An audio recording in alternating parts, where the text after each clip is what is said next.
कश्मीर के जंगल में टुनटुनी चिड़िया अपने 2 बच्चों के साथ रहती थी। कई महीने पहले उसके पति कालू कौवे की मौत एक बीमारी के कारण हो चुकी थी। कालू कौवा गुब्बारे बेचा करता था। जंगल में बारिश का मौसम शुरू हो चुका था। हे भगवान, 2 दिनों से मूसलाधार बारिश हो रही है जंगल में। घर का सारा राशन भी खत्म हो गया।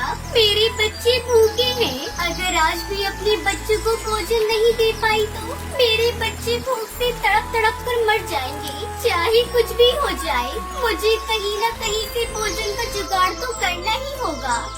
टुनटुनी हरिया तोता के घर भोजन मांगने के लिए जाती है।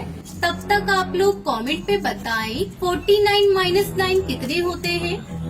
हरिया भैया, ओ हरिया भैया, दरवाजा खोलो। मेरे बच्चे भूखे हैं। बारिश में भोजन लाने भी नहीं जा पाई। थोड़ा बहुत मेरे बच्चों के लिए दे दीजिए।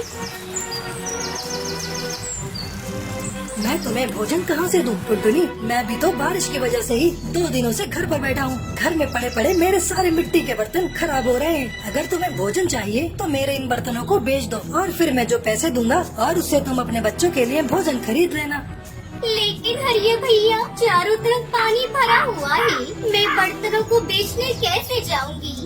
तुम अपने घर जाओ। अगर तुम मिट्टी के बर्तन बेचने नहीं जाओगी तो वैसे भी तुम्हारे बच्चे भूख से तड़प तड़प कर मर जाएंगे। मेरी मानो तो बारिश की चिंता मत करो, अपने बच्चों की चिंता करो और इन मिट्टी के बर्तनों को बेचने चली जाओ। बारिश का मौसम है, मिट्टी के बर्तन हाथों हाथ बिक जाएंगे। ठीक है हरिया भैया, आप कहते हैं तो मैं बर्तन बेचने चली जाती हूँ। टुनटुनी मिट्टी के बर्तन लेकर बारिश में बेचने के लिए निकल जाती है। मिट्टी के बर्तन ले लो, मिट्टी के बर्तन, सस्ते अच्छे बर्तन ले लो, मिट्टी के बर्तन ले लो। टुनटुनी की आवाज सुनकर सुंदरी कौवी अपनी खिड़की से टुनटुनी को आवाज लगाती है। अरे वाह, इस बारिश में तो मिट्टी के बर्तनों में खाना खाने में मजा आ जाएगा। अरे बर्तन वाली, इधर तो लेकर आ ये बर्तन, पक्के तो है ना? हाँ हाँ बहन जी, ये मिट्टी के बर्तन बहुत ही मजबूत है। देख लो खुद ही, बारिश में भी कैसे टिके हैं। आप एक बार खरीद कर तो देखिए। इस बारिश में मिट्टी के बर्तनों में खाना खाने से सेहत बनी रहती है।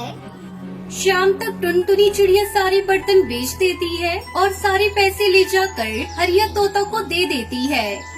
अरे वाह, तूने तो बहुत ही जल्दी सारे बर्तन बेच दिए। ये लो पैसे और ये 2 मिट्टी के बर्तन भी रख लो। तुम अपने बच्चों को इसमें खाना खिला देना।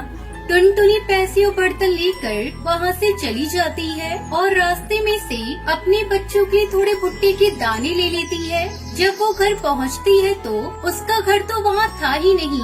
तेज बारिश में उसका घर टूटकर बह चुका था। दोनों बच्चे पास के पेड़ पर बैठकर रो रहे थे।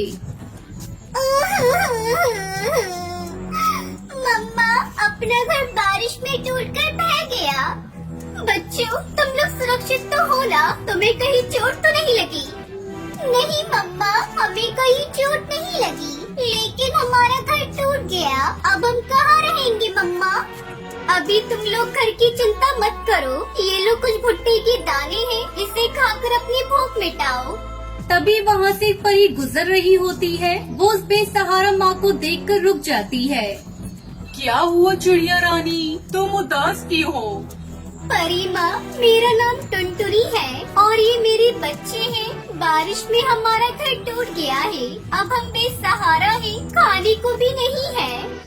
उस बेसहारा माँ की बातें सुनकर परी अपनी जादुई छड़ी से उन्हें जादुई मिट्टी और फल के बीज देती है। टुनटुनी इस जादुई मिट्टी में उन बीजों को दबा देती है। 2 दिनों बाद जब बारिश रुकती है तब वो अगले दिन अपने बच्चों के साथ उस जादुई बीज को जहाँ दबाए थे उसे देखने के लिए जाते हैं तो देखकर आश्चर्यचकित रह जाते हैं। वहाँ पर सभी तरह के फल लगे हुए थे और उसी पेड़ की एक डाल पर मिट्टी के घर भी था। ये देखकर टुनटुनी उसके बच्चे बहुत खुश हो जाते हैं। तभी टुनटुनी की बेटी पिंकी कहती है, मम्मा मम्मा, वो देखो, हमारे फलों के पेड़ पे घर भी है। हाँ बेटा, मैं भी देख रही हूँ। चलो पास जाकर देखते हैं। वो खुशी खुशी उस जादुई मिट्टी के घर में रहने लगते हैं। उनके पास अब ना तो भोजन की कमी थी और ना ही रहने की दिक्कत थी। वो सब अपनी जिंदगी हंसी खुशी बिताने लगी।